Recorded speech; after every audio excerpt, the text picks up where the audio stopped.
तो आज का शीर्षक है, क्या हमारे पूर्वजों के पाप हमारे ऊपर श्राप ला सकते हैं?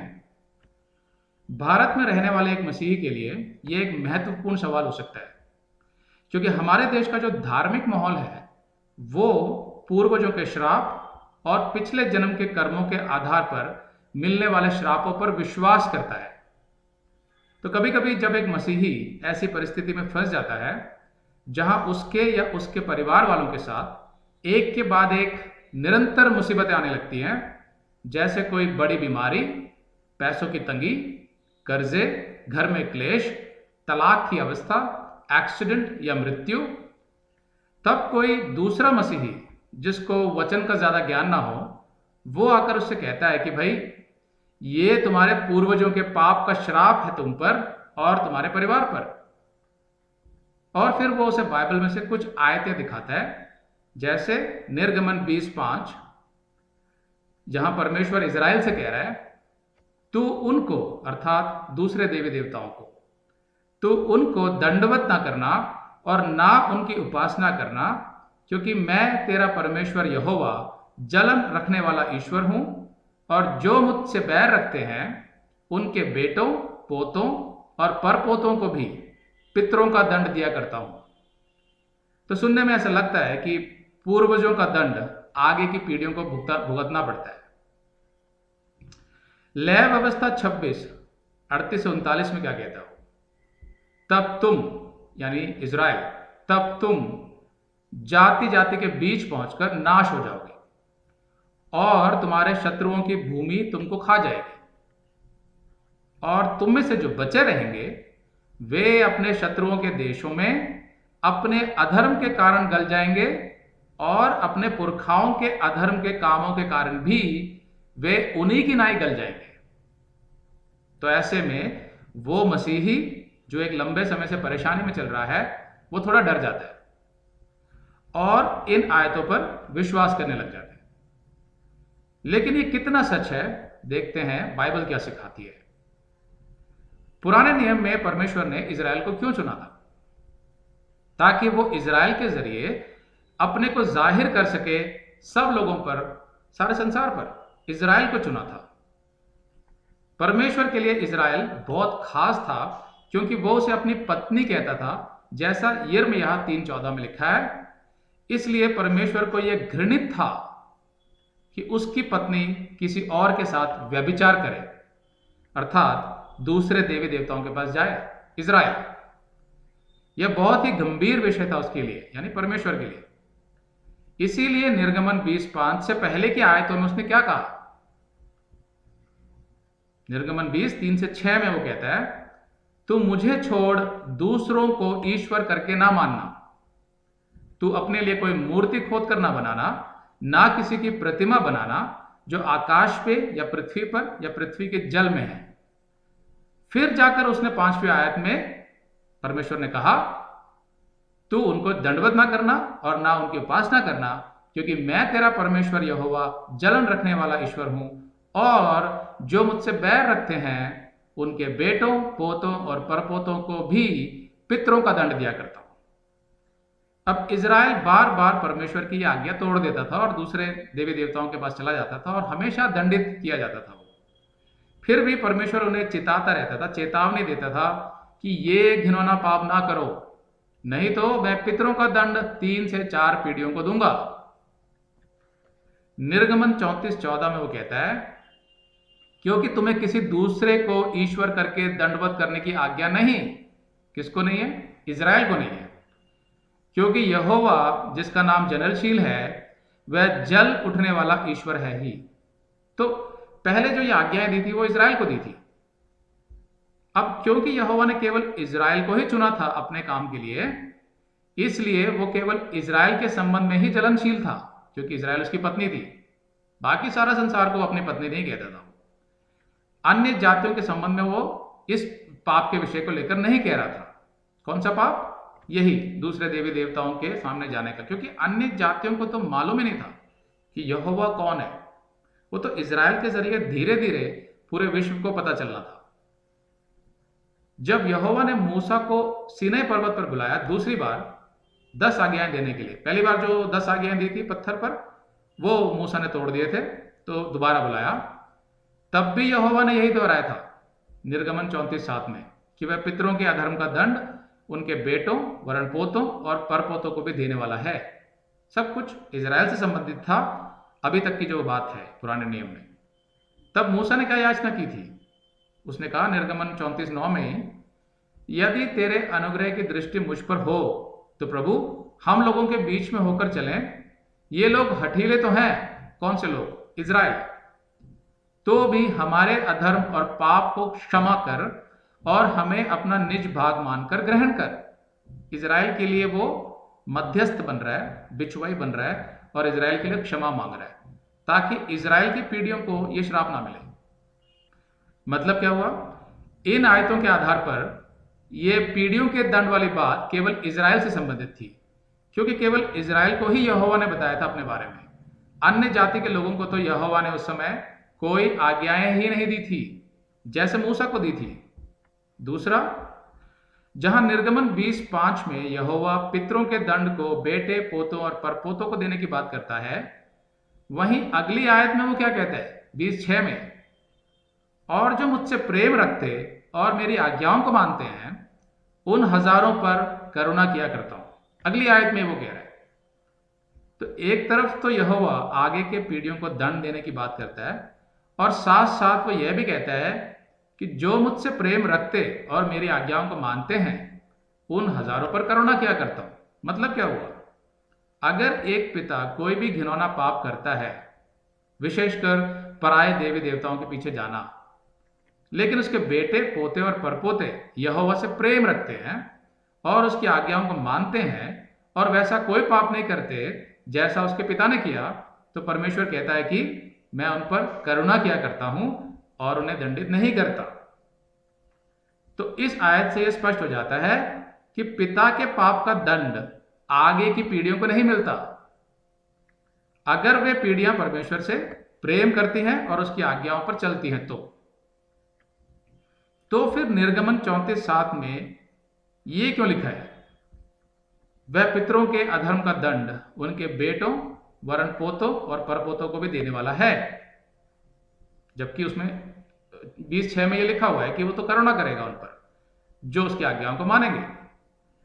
तो इस आयत का जो अर्थ है यहां पर पितरों के अधर्म का दंड, इसका अर्थ है कि यहोवा कह रहा है कि जो दंड मैं पितरों को उनके घिनौने पाप के लिए दूंगा, विशेषकर पराये देवी देवताओं के पीछे जाना, वही दंड मैं उनके बेटे, पोतों और परपोतों को भी दूंगा अगर वे भी वही पाप करेंगे तो जो उनके पितृ किया करते थे।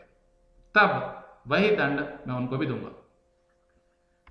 रिसर्च ये बताती है कि किसी भी पिता का जो विश्वास होता है और जिस धार्मिक और सामाजिक माहौल में वो बच्चों को पालता है, उसका बच्चों पर बहुत ज्यादा प्रभाव पड़ता है। इसीलिए आपने देखा होगा कि जिस धर्म में कोई बच्चा बड़ा होता है वो उसी धर्म को मानने लग जाता है। ज्यादातर लोग कभी सच्चे मन से खोज भी नहीं करते कि उनका धर्म सच्चा है कि भी नहीं, वे बस अपने पिता का धर्म अपना लेते हैं बिना कोई सवाल किए। सामाजिक तौर पर भी बच्चे अक्सर वैसा ही व्यवहार करते हैं जैसा उनका पिता करता है, क्योंकि वो पिता से ही सीखते हैं, तो प्रभाव तो पड़ता ही है। तो परमेश्वर यहां पितरों को चेतावनी दे रहा है। क्या कह रहा है वो? अगर तुम कोई भी ऐसे घिनौने अधर्म के काम करोगे तो संभव है कि तुम्हारे प्रभाव से तुम्हारे बेटे, पोते और परपोते भी वैसे ही घिनौने अधर्म के काम करेंगे, दूसरे देवी देवताओं के पीछे जाएंगे, क्योंकि वो तुमसे ही सीखेंगे, और मैं उन्हें भी वैसे ही दंडित करूंगा जैसे मैं तुम्हें करूंगा।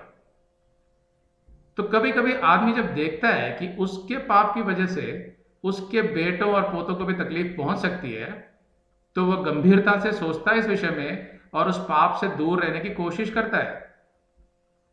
पर बाइबल मुख्य तौर पर पीढ़ियों के दंड की बात को जलनशील परमेश्वर होने के साथ जोड़ता है, जैसा निर्गमन 20:5 में लिखा है कि दूसरे देवी देवताओं के सामने दंडवत ना करना। जलनशील परमेश्वर कहता है इजराइल मेरी पत्नी है और वो अपनी पत्नी को किसी और देवी देवता के सामने व्यभिचार करते हुए नहीं देख सकता।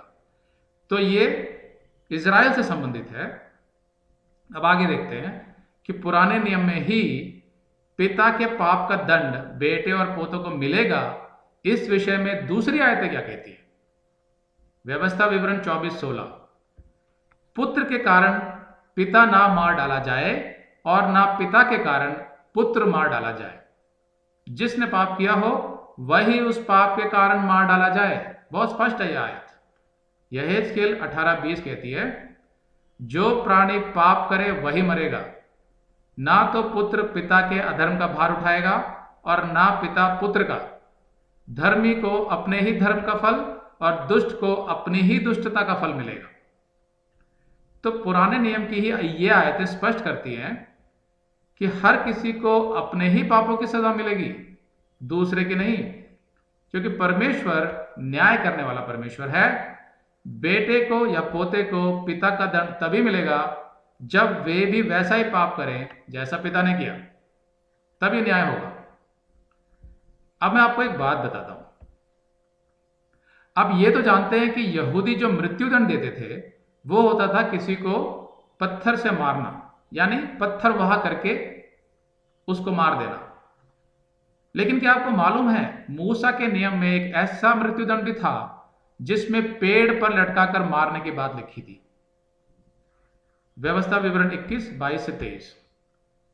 फिर यदि किसी से प्राण दंड के योग्य कोई पाप हुआ हो जिससे वह मार डाला जाए, तो तू उसकी लोथ यानी उसका शरीर को वृक्ष पर लटका दे, पेड़ पर लटका दे।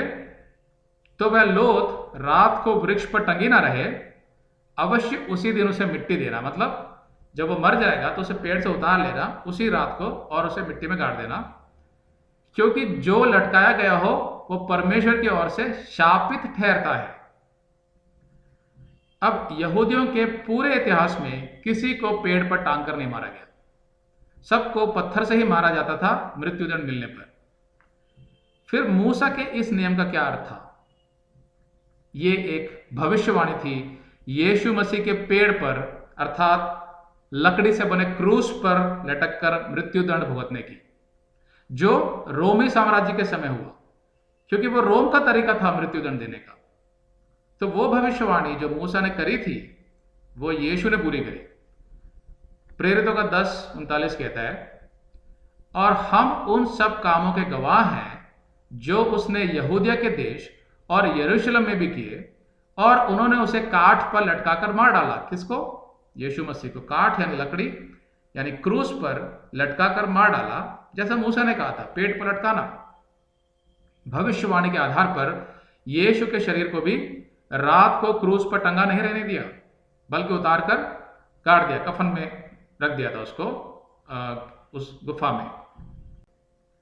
लेकिन 23वीं आयत ये कहती है कि जो लटकाया गया हो, जैसा व्यवस्था विवरण 21:23 कहती है, जो लटकाया गया हो वो परमेश्वर की ओर से शापित ठहरता है। तो लोग सवाल करेंगे कि फिर यीशु पर कैसे ये लागू हो सकता है?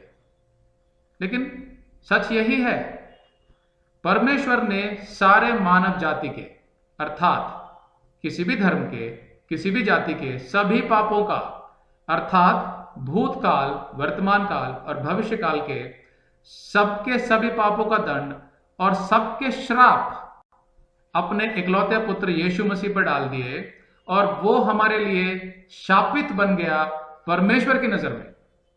इसीलिए परमेश्वर ने यीशु से मुंह मोड़ लिया जब तक कि उसने सबके पापों का पूरा दंड और सबके श्राप खत्म नहीं कर दिए।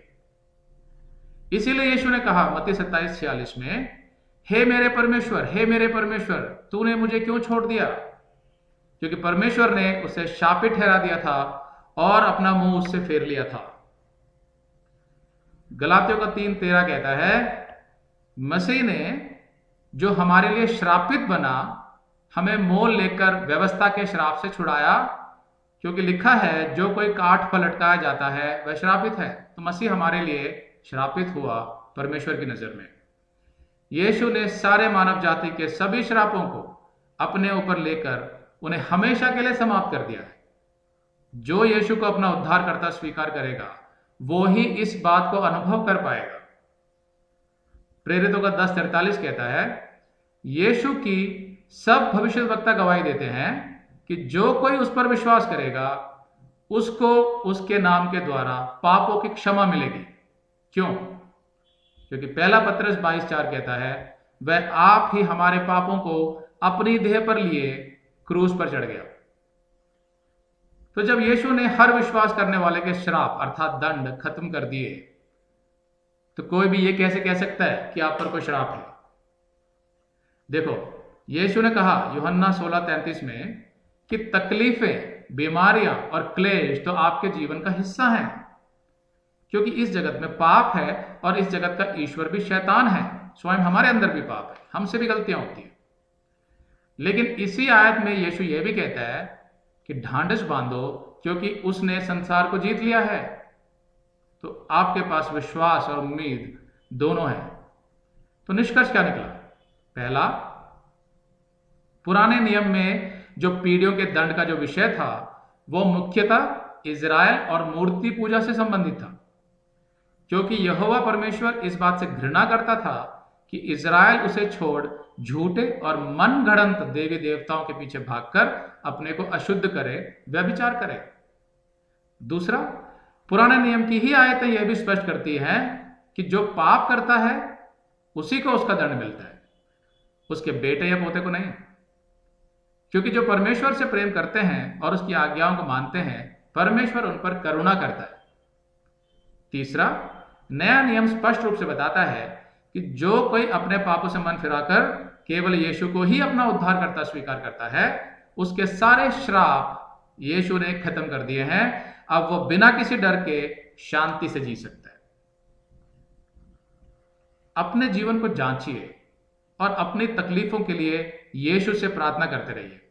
यीशु उनके समाधान अवश्य निकालेगा, क्योंकि वो परमेश्वर है।